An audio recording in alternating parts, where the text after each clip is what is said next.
I think that's the thing is we also have views of people that we have formed based on limited contact with persons. And sometimes those views may not be the right conclusion that we have in our own minds. And I think the only way to confirm things is to actually spend time with people, ideally physically and then seeing them face to face, because that's how we get to know people. Hello, welcome to the Big Strategy Podcast. I'm your host and fellow strategist, Jeff Hyatt. This is your go-to spot for real talk with the masterminds of business strategy. It's about sharing stories, insights, and those little nuggets of wisdom to help you unlock big growth. Let's turn the key and spring into action. Welcome to the Big Strategy Podcast. My name is Jeff Hyatt. I'm your host. And today I'm very honored to have a dear friend and longtime collaborator, Nersey Rastan, with us. And Nersey and I go back pre-pandemic. So anyone I know pre-pandemic feels like a lifetime. But he's a fellow design thinker, but more importantly, just generally a curious and thoughtful person with some deep experience in the European market, particularly in the consulting business. And so he's going to share a bit about his client work and what kind of strategies and frameworks he's pulled from that can help us as we go forward. So with that, Nersey, welcome to the show. Thank you, Jeff, and very generous of you to call me a fellow design thinker. I know a little bit thanks to everything that you taught me. I don't know if I'm an expert like you, but we try. I always like to start off with the hardest question, and that is, please introduce yourself. So thank you, Jeff. So Nersey Rastan, my background is IT leadership. I've led teams and projects and programs in IT over the years. About 30 years of experience doing this type of work. But I am also, what I love to also do is I love to mentor young people, whether at work or outside, to help find their next career step or to find a new role for themselves. And I'm very much a sponsor or ally helping push for equality wherever I can do it. So again, whether I do it in my free time or professional, it's something that I really love to do. Excellent. That empathy comes through in your work, and you're definitely someone who I've always respected because you seek to bring others along with you. It's not about your personal accomplishments, it's the broader context. And so I have deep respect for that. I appreciate you calling that out. And I think that sets a wonderful stage for today's discussion. And I'm lucky to be married. My better half is a Finn. We have two wonderful kids, two teenagers, a boy and a girl. So having a good time. They're still with us. They more or less still talk to us. So that's good when they're not looking at their phones. So it's good fun still. And then my story today is something from quite a while back. It's from a company I've been with since my late 20s. I've been with them for about 10 years at the point at which this story happens. And what I had been doing is that as I had joined, I moved into the ERP implementation activity. So doing SAP rollouts and things like this. And they've been responsible for a particular process area, doing SAP there, helping do change management. But what I really like to do is to spend time actually with the folk in the countries, in the field, learning what they did, spending time close to where the business change was going to happen. But also wherever I could, I would spend a few days or a week in the field, learning actually what is happening close to the customer. I think my feeling has always been, and still is the case, that if you don't understand what your business colleagues are facing on a daily basis, it's difficult to ask them to change when it comes to their systems and why should they change, and also the journey that takes for the implementation to happen. So great times in those early years. I moved countries several times, sometimes for a few months, sometimes for a year, but really had a great time and got to know the company, got to know the different actors in the countries. Very, very cool work. After about 4 years of moving around, I came back to headquarters, which happened to be in Europe. And I was given a role to lead up a project in an area of fast-moving business that we had. Now, fast-moving typically means there's a cost topic in the sense that the price of what you sell is typically low. The cost is also low, so the processes that support it from a system perspective, from ERP, from SAP, have to be super fast. They have to be super smooth, really few steps. And my job was to take our systems and modify them to work with this activity. Luckily, I was supported by fantastic business colleagues. Honestly, the business leader at the time who was supporting me, he was superb. He really gave a lot of feedback. We did a lot of work together to get a thing done. And the first country that we implemented in happened to be the Netherlands. They were super supportive in getting the thing done. They were very pushy towards me, as the guys in the Netherlands can be. They're very direct, but they did it for good reason. And we got a good product out there. And then I spent about a year or so somehow selling the product or pushing the cause out there of this new system, the new process that we had and the new light processes that we had. Nersey, a quick question that comes to my mind, and this will come up in a future episode, but the cultural distance. between in the United States, everyone speaks English, everyone has a common sort of North Star, if you will, regardless of what state of the union or even what political affiliation. When it comes to business, most folks have a similar way of working. But in Europe, that's much different. And it can even be just across borders with languages, or as you said, certain nationalities have a different working style. But it is meant to be one economy, if you will, the European Union. So maybe for folks who have less appreciation for the nuances of that cultural delta, tell us a little bit about that. I'm not going to exaggerate too much the extremes, of course, but yeah, there are differences and so on that you notice. The main thing is whether people are willing to share things with you and be very direct, or whether they keep it, hoping to be polite, or because maybe they only believe in saying something when there's a real issue. If not, everything's okay. But sometimes you don't know that when you go in, you don't know what the reaction is in front of you. So I think by moving around and staying in different countries and working with different people, also the place I was in already, the group I was in was quite multinational where I was. So I'd already met these people in the office, but also as you went to the countries, you had some appreciation. I thought it doesn't take a very long time to get to know people. On the one side, let's say the flair of the Italian organizations, which are very much passionate about what they do. And then you go all the way to the Nordics, where it's much more calmer, much more reflective in the way they act. You look at Netherlands, much more direct, and so on. So you can go all over Europe and different types of ways of working. But I think in the end, we all have many similarities also. And I think it's all those similarities that help us to come together. I was lucky enough to work in lots of these places. So for me, it wasn't unusual to have to adjust myself to a little bit fit myself into as a jigsaw piece into the place I was going to be at. And that's the point I want to emphasize, is just that it's important to have that empathy for the person across the table. I think in business, it's very common to want to push our style of work onto those with whom we're working. But when you practice empathy and work from their perspective back, it can certainly overcome what could be taken as a slight or a roadblock. It could just be that people work different. So anyway, I just wanted to take a moment and call that out because it's important for us to always remember. But with that said, so you're implementing these ERP programs, you're often on tight schedule, you need to do these things within budget, and you're working across the European market. So why do we have you on here? What is that? Things were going great until. Things were going great. We were also in the process at home. My wife and I were at the beginning of starting the family. We were planning for that. And I had finished this sort of ERP activity. I had taken a team lead role. Sometime after my manager had moved to Asia, the company was quite large, so you could move inside the company. So he'd moved to Asia with his family. So his role became available, and I got interviewed and eventually selected to take that role. I had a bigger team. It was going great. We were having a business process area that I was managing. The team was only about 20. It was but wonderful, great guys. I had grown up with some of the team members. To be their leader was an absolute honor and so on, and really a wonderful time. They were very open towards me, and I was really happy to be their leader. And then our son is more or less born at this time. And we have an option in this company. It's a Nordic company, and we have an option in this company to go to a 4-day working week, both mom and dad, for a period of time. So me and my wife have been discussing it and said, yeah, how about we both take the 4-day week, and you take one day and I take another day. That way we have cover at home 2 days, and the other 3 days we put him in kindergarten or something. Then on a day somewhere around March or April, I get a call from my 2 bosses at the time, bosses who have been with me for a while. They have allowed me to do lots of things which they trust. They're very supportive all the time. And they bring me in saying, hey, Nersey, we have a problem. And I'm like, yeah, what is it? And I don't know at that point, is it something that I've done or what's going on? And they say, I don't know if you've heard, but we've had issues closing the books in the systems for a few countries. I said, yeah, I heard about it. And my own team were also trying to clean up things and make sure that the countries were catching up with their backlog and so on. Yeah, I'm aware of it and so on. And they said, but it's really getting bad. We had a situation where a couple of the countries, they couldn't close, and they had to take much longer, up to a week longer, to do the closing. I was like, oh, that's really bad and so on. That's really not good at all.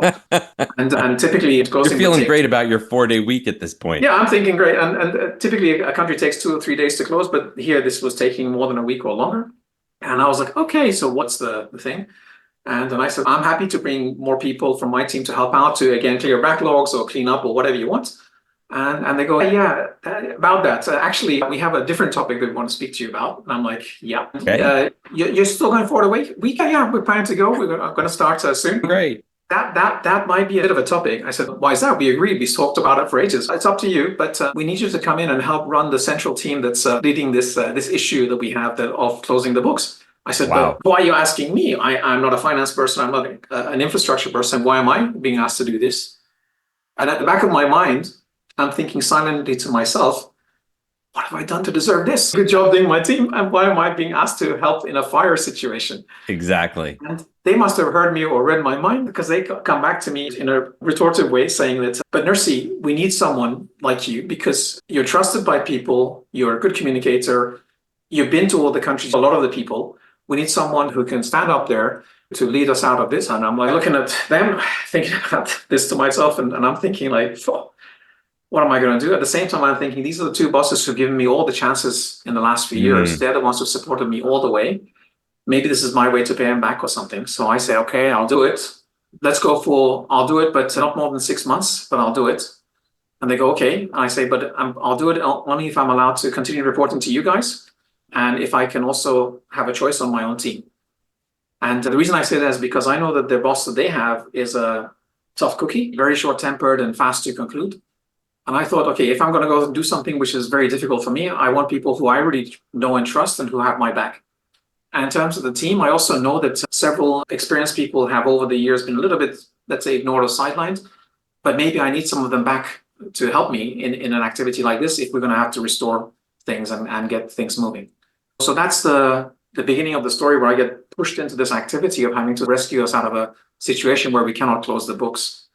On top of all this, we can't close the books, and we're a few weeks away from the half-year close.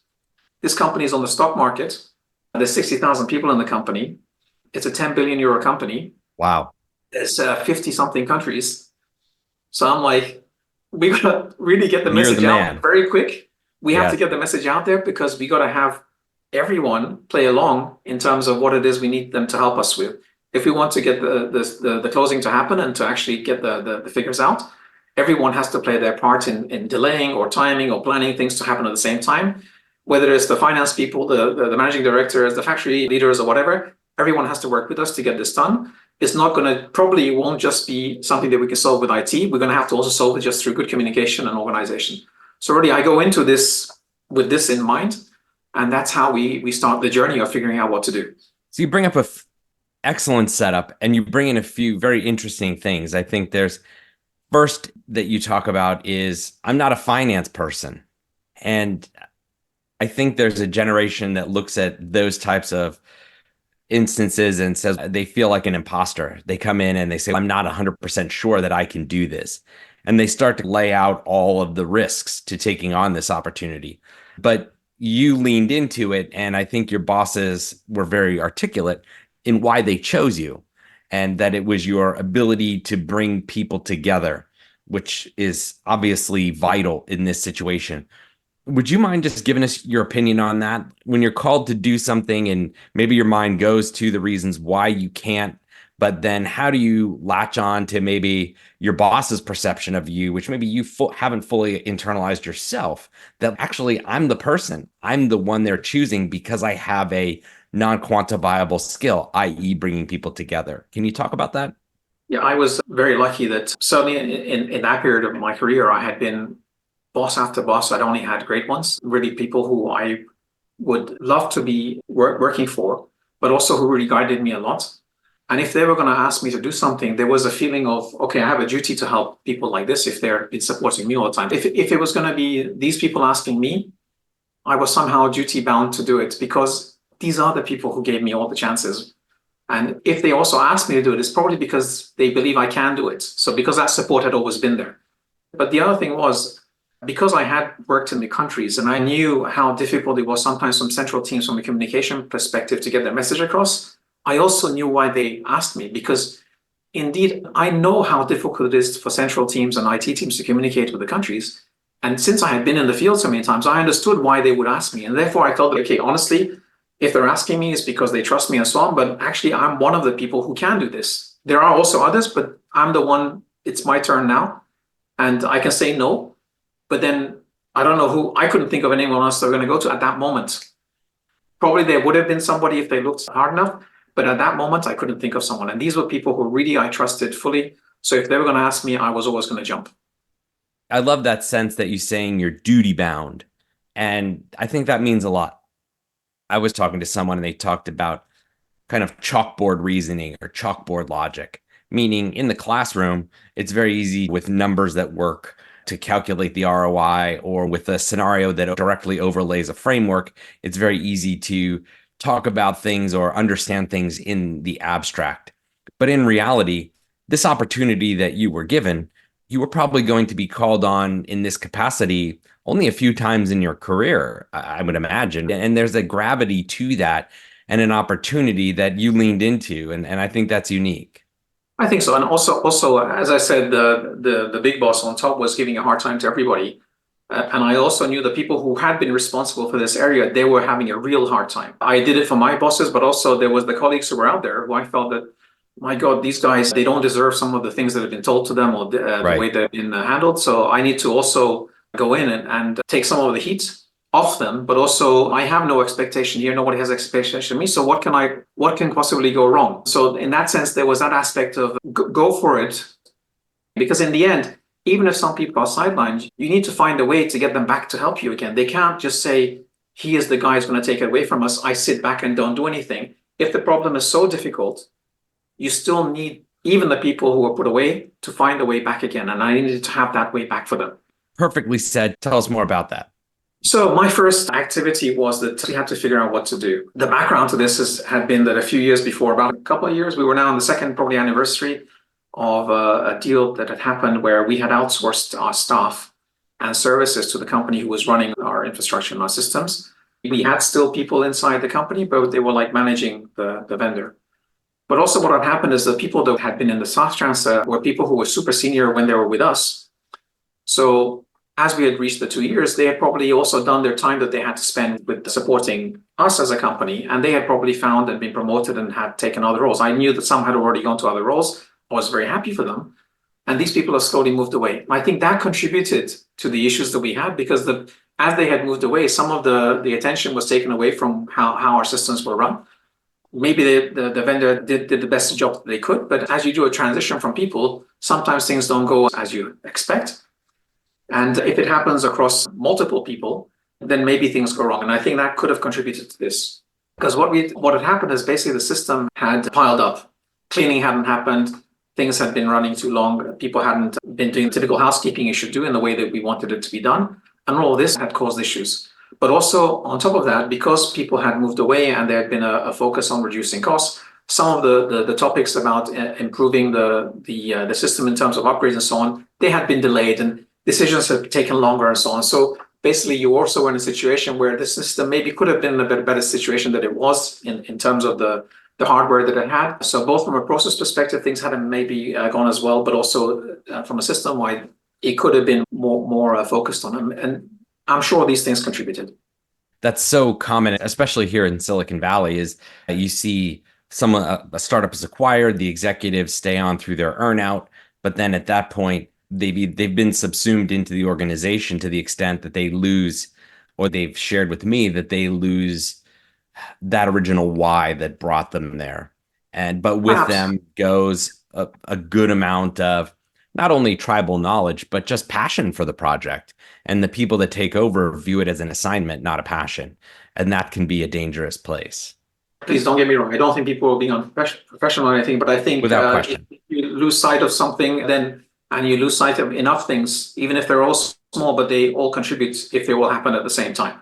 So that was one thing, is to figure out with the vendor, what the heck do we do? And I needed their best people also on board. And they gave me a wonderful person that I had to work with. And this person had wonderful access into the company. But the next most important thing, or maybe it was even more important than this, was that I had to get a line out to the businesses to tell them what was going on. I had to tell them what we were facing and that maybe we couldn't close again. And maybe we couldn't even make the half-year reporting. It was always a possibility. Wow. This issue was going to be there. And I had to get everyone to be on a little bit understanding the enormity, but also having to do this as early enough as possible, because there would be a bit of denial discussions going on. And why not? And my country has to go first and all this. And I had to give a bit of time for that to happen. So as quickly as possible, I got that line going. And I took the calls, roughly, let's say 2 calls a day in different time zones, because we have people in Asia as well as in the US and Europe. The system performance was mainly affecting the European box, but there was also effects on the Asian box and the American box as well. But I had to take calls and explain to them what was going on. And you were there with not only the IT people, but I had asked for the chiefs of finance and factory managers to be there as well. And as I started to explain, and as we got through it, they started to understand what was happening, but also they understood that maybe they would have to reschedule things. Maybe they would have to not do certain things. Maybe we would have to create space so that the things could actually finish. Maybe in some cases we couldn't even finish, and maybe they'd have to do some manual calculation to get the numbers. Wow. Of course, everyone was that, how could this happen? All these things have to be discussed. And then we hit the next month that I'm in charge, and a good number don't make it. They can't close. It really hits at that moment. That's the reality moment. So even though you told them there was a challenge, there was still a lag between the problems with the IT system, and it's not that they actively rebelled against the workaround, right? Definitely not, no. But I think the ability to be able to schedule and work together took a while, let's say. That first month didn't work. It was as bad as the previous month. And we still had this sort of, let's say, pile up where things couldn't happen altogether because all countries can't do everything at the same time. When you're in a situation when you have a performance issue, the only way is to say, okay, you have these 4 hours, you have the next 3 hours, and depending on the country size, you give them a slot and you say, you guys can run this slot. Wow. And of course, some didn't respect it. And some people said, oh, just before the next one goes, I'm going to launch my whatever. I'm like, don't do these things. and so we had to deal with all of that. And as we then passed that month, we were then into the month of the half year. And it was clear that we weren't going to make it because we had also seen that as we had done, the cleanup by itself was not going to solve the problems that we had. The IT teams, we had been working on it. We've been working with the vendors. We saw that the cleanups had happened, but we saw the pileup happening time and time again. And it became clear that we had issues with system hardware, the upgrades that hadn't happened, things like this. So we were really going to go for an overhaul moment to get us out of here, and we were not going to be solved in a few weeks. So we got past the half year. We managed to get a bit more countries done correctly because they more or less respected, but we still had some that fell off. And it was only by the third month that we managed to close all the books, but only by coordination and the best cleaning that we could do. We still hadn't done any upgrades yet at that point. At the Berkeley Innovation Group, we are a strategy consultancy and AI advisory firm focused on mid-market companies looking to unlock big growth. In contrast to management consultants' typical top-down, hypothesis-driven approach, Big uses a curiosity-inspired, bottom-up approach, leveraging customer insights to drive strategy co-creation. Learn more about our approach by downloading our ebook at biginnovates.com/ebook. Now, back to the show. So this is an important point to emphasize is it's very easy for companies to talk about their culture. It's easy to all be rowing in the same direction when things are going well. But it's when these challenges hit, it's natural to go into self-preservation mode. There's a problem here. I need to show that I'm okay.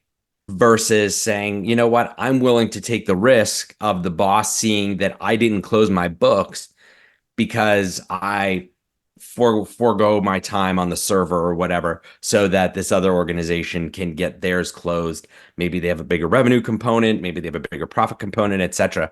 So as we zoom in on that little bit of culture in a time of crisis, what would be some recommendations you would have for executives listening to this call? I think very much you have to put the reality in front and okay, we have to respect the size and the revenue of the countries, and you have to give them enough time for the big ones to go. What we did is we bunched the small countries together and the big ones separately so that there would be enough space. But the other thing is to have also the executive beyond the immediate leadership, to also have the central leadership also available. So I had a line to the executive, okay, not my boss, but their big boss, and the one above was on the executive. So they could help me immediately. And they could already, the president of the company to be aware, make him aware of it. So all of that helped a lot. We had to go to different leaders and ask them to delay things and so on. And the different leaders, they all understood and they all helped us because they saw the reality. So I think you need to raise the visibility as much as possible, because saying that this is just an IT thing, we'll solve it and we feel ashamed and we have to just deal with it isn't the way. Beating the supplier isn't the way. You have to find a way to create a space by asking people to collaborate with you in the difficulty and find a way to be part of the solution while you are working out on your longer term root cause and what it is that you have to do as your proper fix. If you don't have the air, you don't have the time, you can't possibly do it. You'll never get there. I think what you talk about is so important, and that is specifically that it's the role of senior leadership to model that holistic approach. You're worried about how your part of the organization looks, but I'm here to tell you that this is an existential crisis. This is a burning platform, as we talked about before. Yeah, and absolutely. at that point, you have to be able to give your managers the safety to get beyond themselves and to understand the value of the greater whole. Absolutely. Yeah. So we came to, as I said, the third month, and we were basically able to close. People had by that time got used to the idea of working through my team to give permission to run things and so on, and to respect. Because in the end, people can still do anything they want to. Sure. I can't stop them, but they have to respect what's happening, and they have to respect what happens to themselves, but how they have effect on others as well. So that by the third time we got it right, and we were closing pretty much on time. By that time, we had an idea of what it was technically we had to do. So then we kept this process in place. Many companies call this mission control or flight control nowadays. When this happened to me in the company that I was working for, we're talking the sort of the mid 2000s here. The mission control topic and the flight control topics were not used as terms until much later. Understood. So I think in the Yes. 2010s and later, as more outsourcing and more things like this happen, people put these things in place. But we were going through amongst the first generation ones, and probably they have been companies before us that did this, but for us, definitely in our industry, this was the first generation of people going through massive outsourcing like this. I don't think anyone was against outsourcing, but it was the contract can only do so much.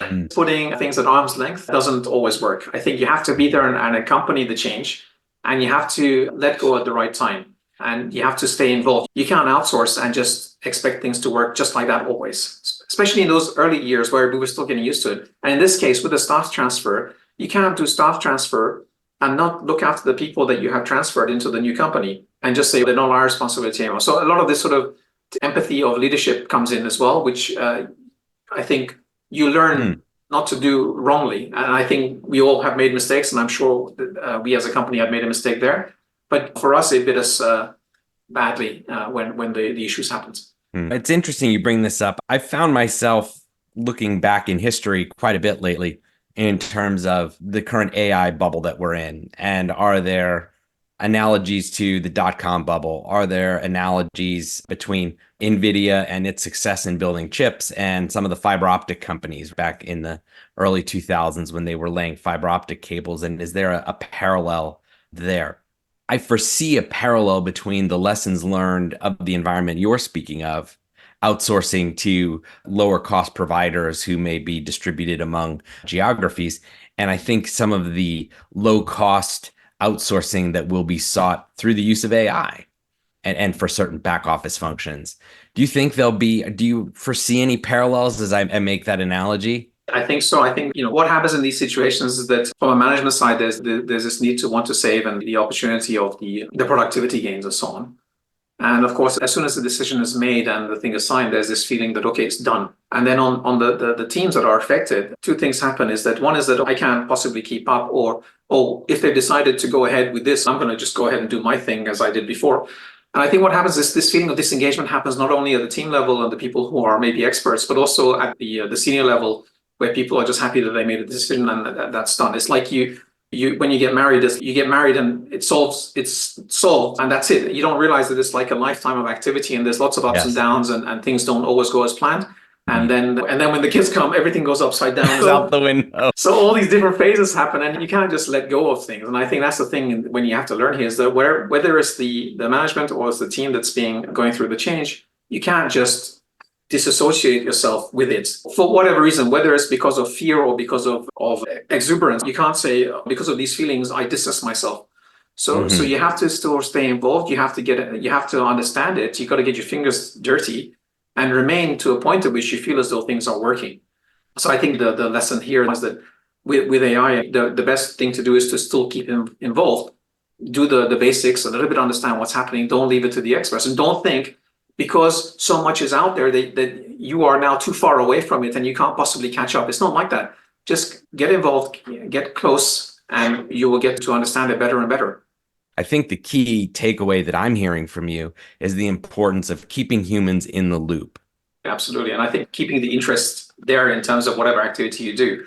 And please, what I'm saying is not a story about that ERP is bad or outsourcing is bad. Of course. With all of these things, you just need to be involved and not lose sight of what's happening. If we didn't have outsourcing, we wouldn't have had the situation which got created where we had companies come together to create the cloud platforms that exist today. Those possibilities and scale wouldn't be possible if these ways of outsourcing hadn't happened and the reasons to do something didn't come about. In terms of ERP, how many times were we leading in companies where there was a country where we didn't understand the language, the numbers, or anything?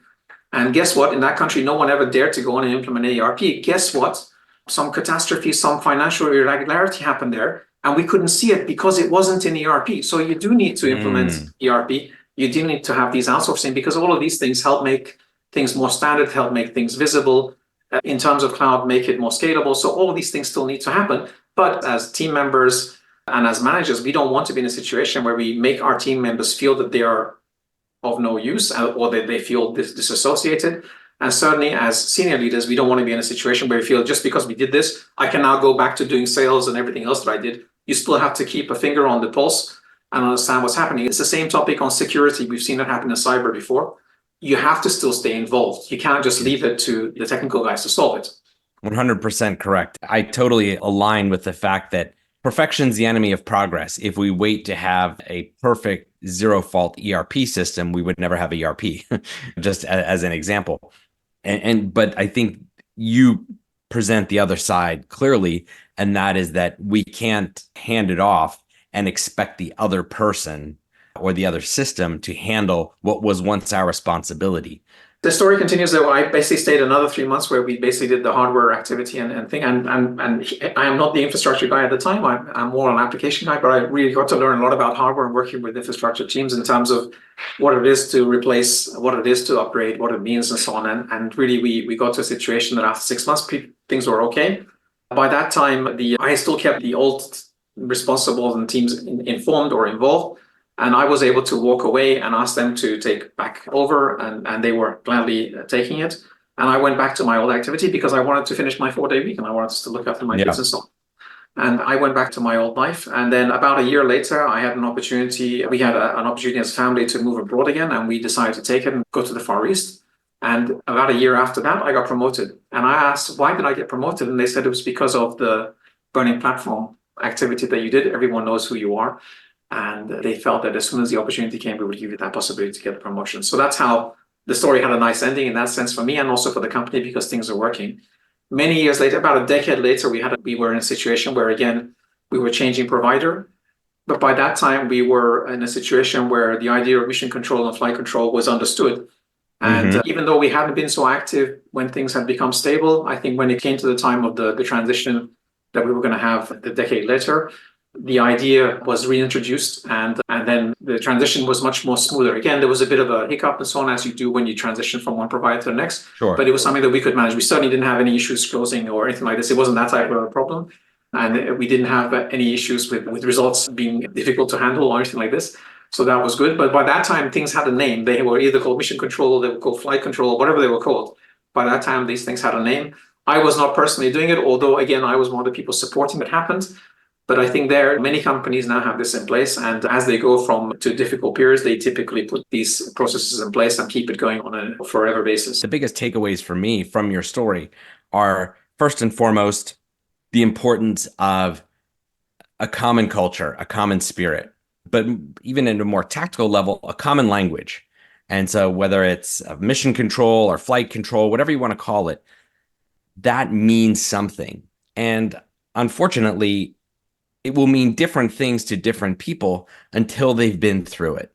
And that's one of the real important elements of this podcast in general, is the fact that there's the what we see, but then beneath the surface, there's the why. Why is that happening? And so what we see is the difficulty closing the books. The why is that there's not that shared language. There's not a shared experience. There can still be tribalism in any organization. And it's the role of the executive to come in and provide that unifying vision that this isn't about company X closing the books. This is about the corporation closing the books. We're publicly traded. Here's the knock-on effects. And that can be a little bit of fear, the risk of a shareholder lawsuit because you couldn't close your books. That's a real crisis to an executive, but to a country leader or a manager of a division within a country, that's not always evident, right? That doesn't always make them want to work on a Saturday. And that's where a true connecting leader, as I would call them, such as yourself, you really bring your value, and it shows. It's a few times in a career opportunity, but done well, it's a story that has lasting power. And I'm sure, as you've said, you can go back to those executives and you can get the band back together 10 years later. But if with that shared experience, they can accomplish what's seemingly impossible at the moment. Absolutely. I think you said all the right things there about how to summarize this. I've had to put in these sort of mission control or support organizations afterwards in other companies.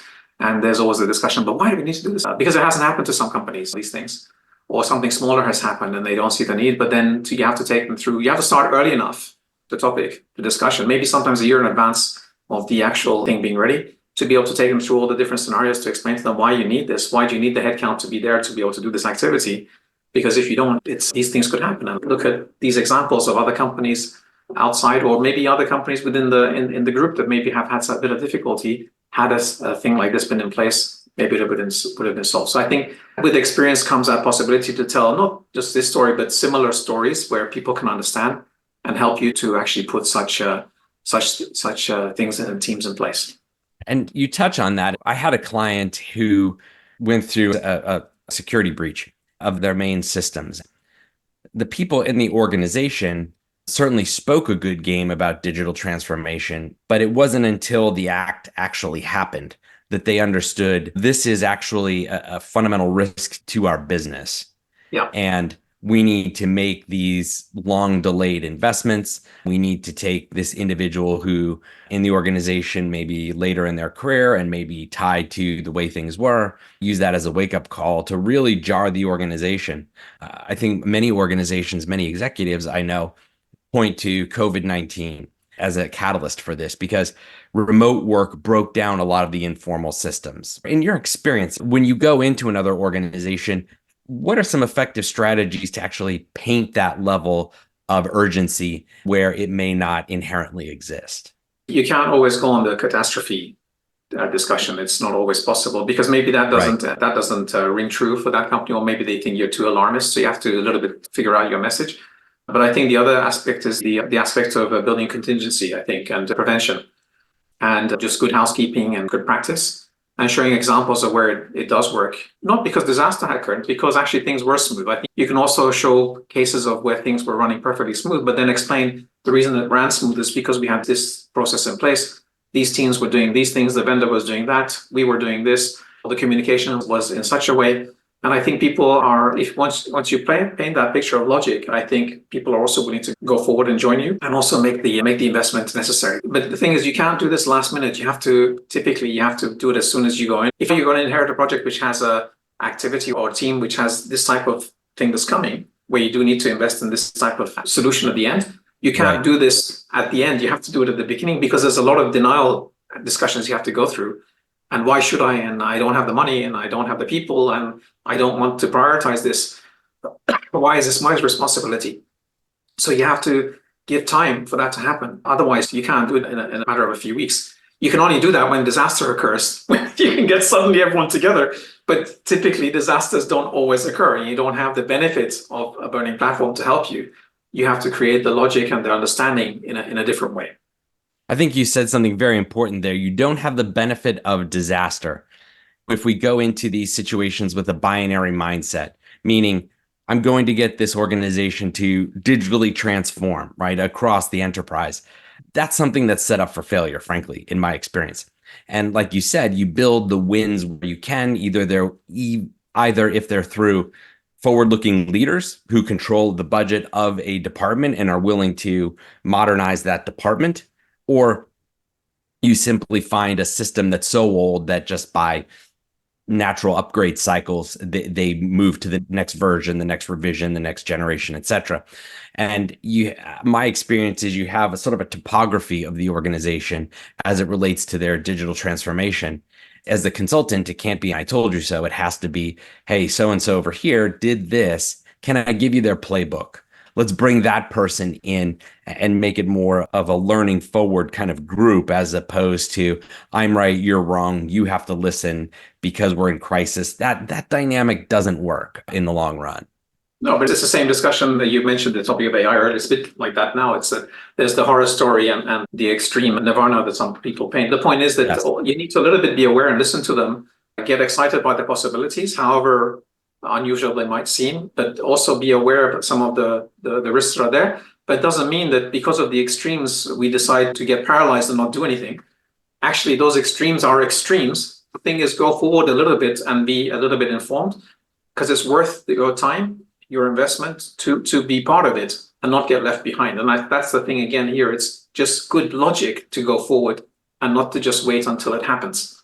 So with that being said, what I remember when we spoke earlier, you had a great story you wanted to share about a colleague of yours. If you want to set that up and maybe share with our audience a little bit about that story. Sure. So one of the great things about working in a company which is international, you have a chance to go to different countries and do implementations or do activities or just set up IT activities that happen. But you sometimes also meet fantastic people in these countries, which you often find ways to see that, okay, can I find a way to recruit him or her or whatever to my organization because I have a need and that person would be a great fit.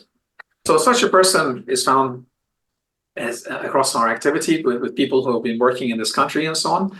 And I've also met the person. I think she's great and she's really good. And we eventually have a position open which she applies for, and we interview several people, and this person is successful. Great. Very happy that we managed to get someone in that people had worked with and really trusted. And we happened to have a team event. This is during the time when team events were still happening normally, and you could bring people together at least once every couple of years or once a year. And our team event was up north in one of the Nordic countries in the cold month of the year. And our activity had been organized by one of the local leaders. And he said to me, hey, do you think everyone will be okay? Because we're going to do some activities which include coming down ziplines and going up little obstacles and so on. Sure. But it includes also going up this hill and abseiling down the side of, it's not really a cliff, but anyway, quite a distance down the side of this cold, icy hill that we have. I said, as long as it's safe, I trust you. And we have to tell people to dress warmly, and I'm sure they'll be fine. So we go to this event, and it's my maybe second or third time that I'm going to meet this new colleague that we're going to be hiring.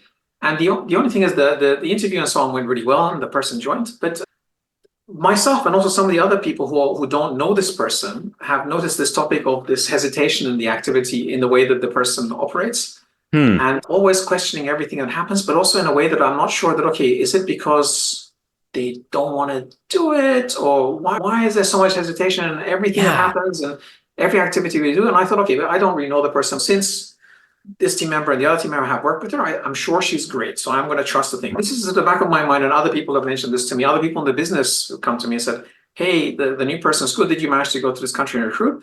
But I don't understand the hesitation and so on. I said, okay. So I thought one of the things I was thinking is, okay, it'd be good if I try to spend some time with this person also to understand more about them and their background and so on. And whatever. So we're getting ready to do the different activities, to do all team building and so on. And we're in the situation where we're climbing this hill, where we will eventually abseil down. And as we're going up, it's quite slippery because it's Nordic country, everything is cold. There's a bit of snow and ice, but not impossible. But still, we're going up there and we get to the top. There's obviously some people who've done this before because they're these excellent people who know how to come down without any instruction. Exactly. But there's an instructor at the top explaining to everyone what to do and so on. And there's maybe 20, 25 of us to go through this. And some people go down with gingerly, others take forever to go down, others go down really well, some go down really fast, and I'm not even sure if they made it or what happened. So you're watching this as you go up, and I'm supposed towards the back. And so as you watch it, I'm not sure if I'm getting more nervous or I'm getting more comfortable as I'm watching people as we go through this. Up comes the turn of this person that I mentioned to you, the new person in the team. And she goes there. And she's asking a lot of questions. And I'm like observing, and I'm looking, and I'm thinking, okay, so are we going to go down? What's going to happen here? And why so many questions and so on? And again, just before she's about to go, she again checks with the person. So you said do this, that, and whatever. And again, lots of questions and so on. And then I'm like, okay, I hope it's going to be fine. I hope the person isn't going to get stuck. I'm thinking to myself, this nervousness and the hesitation. But then what happens is that the person goes down perfectly. No way. And suddenly I understand the hesitation, the questioning is that because the person is trying to figure out, how do I do this perfectly? Not because I don't want to do it, because I want to do it really well. I twig onto what it is that me and other people have been seeing since hesitation is actually a very high level of quality the person has in terms of understanding before they do the job that they're supposed to do.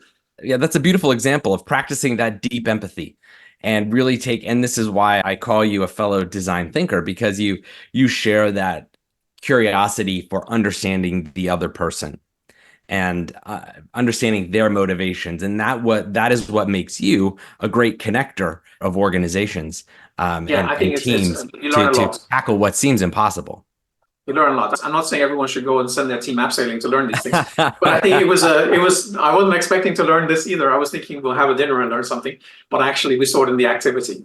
But again, it really opens. I think that's the thing is we also have views of people that we have formed based on limited contact with persons. And sometimes those views may not be the right conclusion that we have in our own minds. And I think the only way to confirm things is to actually spend time with people, ideally physically and seeing them face to face.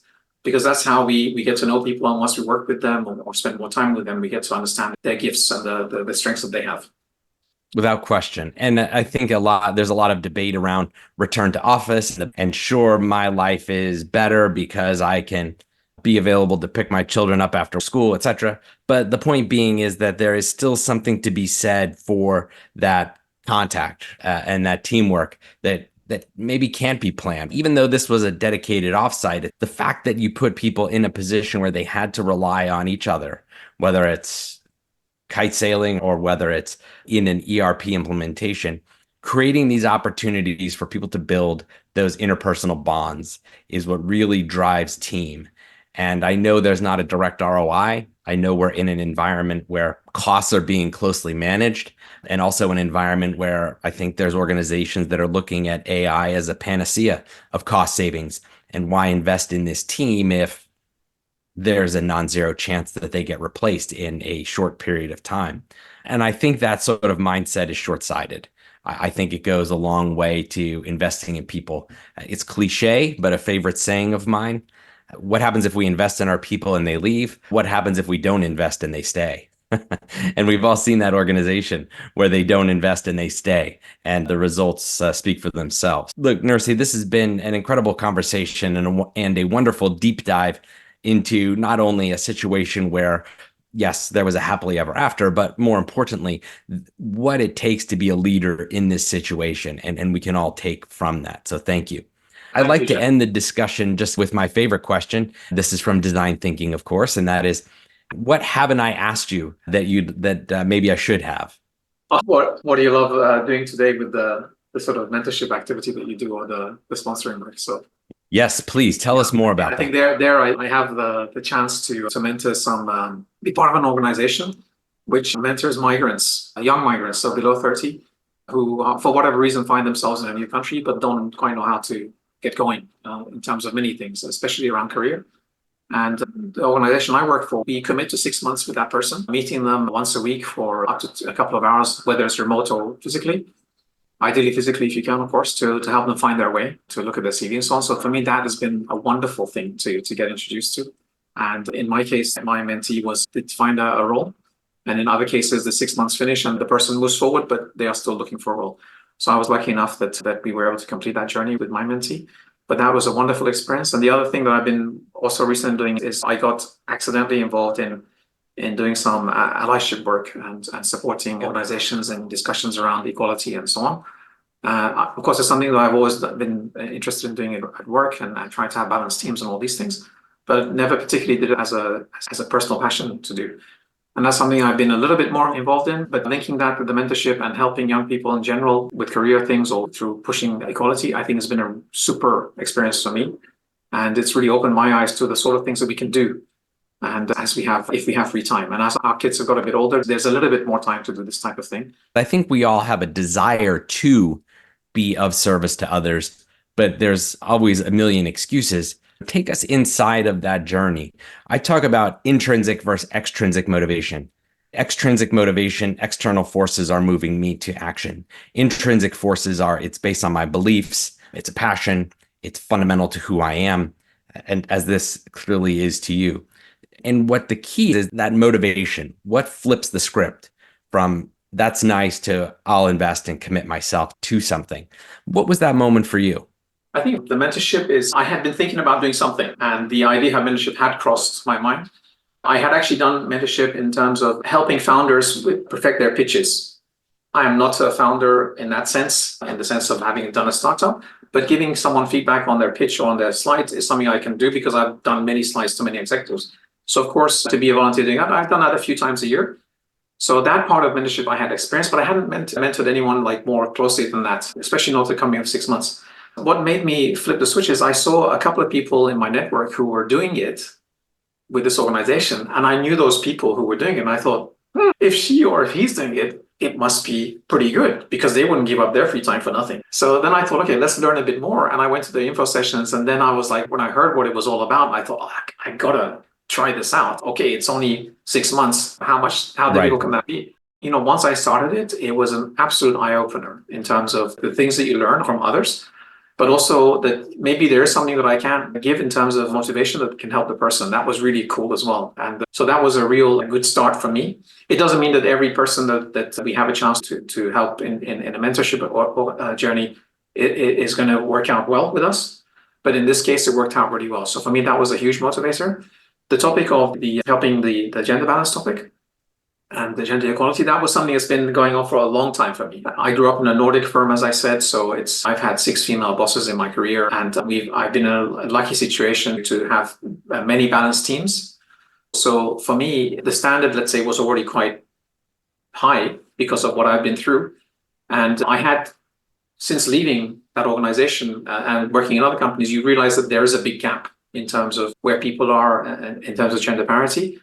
So I found myself also in those companies trying to raise the topic or make a point, but not in any organizational way, but just like, for example, when we were getting CVs, I didn't get CVs of anyone who was female. So I said, I'm not going to look at anything unless you give me a pile of 50-50 male and female, because this is ridiculous. How is it possible not a single person of a different gender has applied for this role?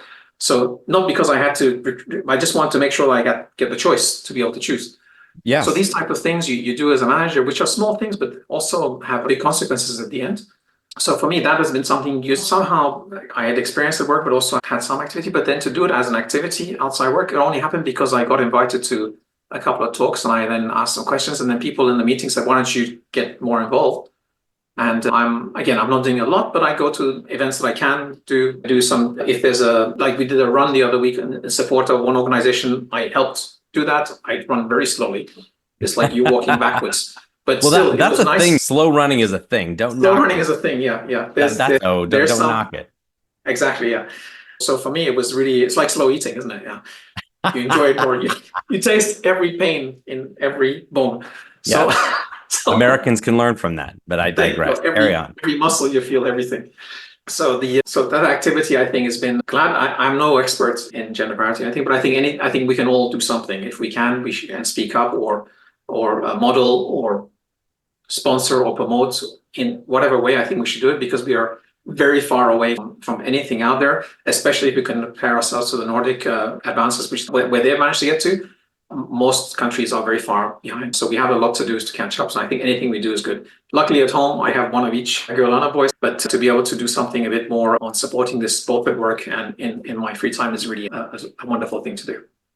I would say everything is not our responsibility to fix or solve, for sure. But there's certainly things that we have gone through as we grew up, when we were younger, and as we have gone through our lives that we have been exposed to that have opened our eyes to things. And I think if there's something that our eyes has been open to and we could be of service in that area, why not take a step towards it? It doesn't mean we have to save the world by taking on lots of things, but why not take one step towards one thing and just try? And maybe that's all we do and we don't do anymore, but it's good to try something. Otherwise, we'll never know. And it's, again, always somebody else's topic to deal with. So I think we can, by taking a step forward, I think we can be involved in things and contribute back to society in many more ways than we think.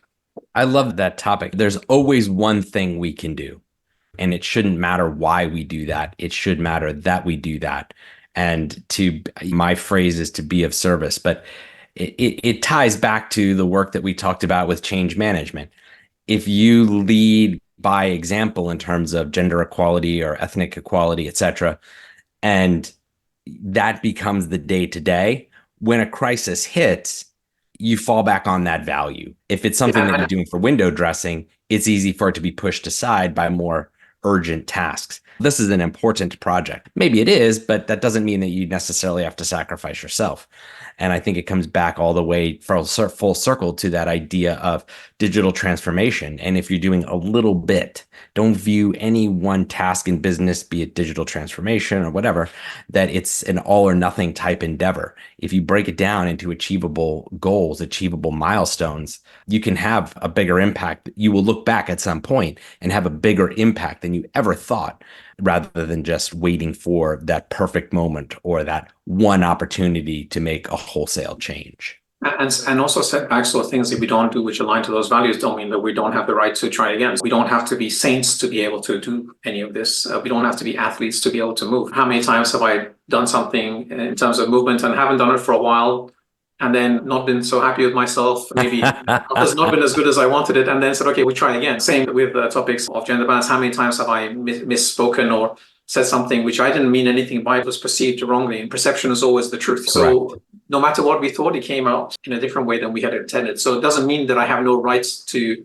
try to do something about making improvements. So I think we shouldn't also judge ourselves because of one thing or another, I'm not allowed to be involved. That shouldn't apply to things, especially when it comes to helping or being of service. I think we are all human. We all have limits in what we can do. And no one has to be thinking that they shouldn't feel as though they haven't been invited and they don't have a right to be here to take part. So I think everyone can take one step. I love that. And that's what I think we should end on, is that thought that everyone should feel as though they're invited and everyone should feel as though they have the right to be here. I love that. Nersey, I appreciate you bringing up that topic as something that I didn't touch on, but that's key to you. And that's really the goal of these conversations, is to get our passions on the table. Obviously, our professional experience, but we're all people behind the scenes. And your openness with sharing that is an honor to me and also our guests. So thank you. Thank you, Jeff. And it's been wonderful to know you all these years. I guarantee. So thank you, Nersey. We'll talk soon. Take care. Bye now.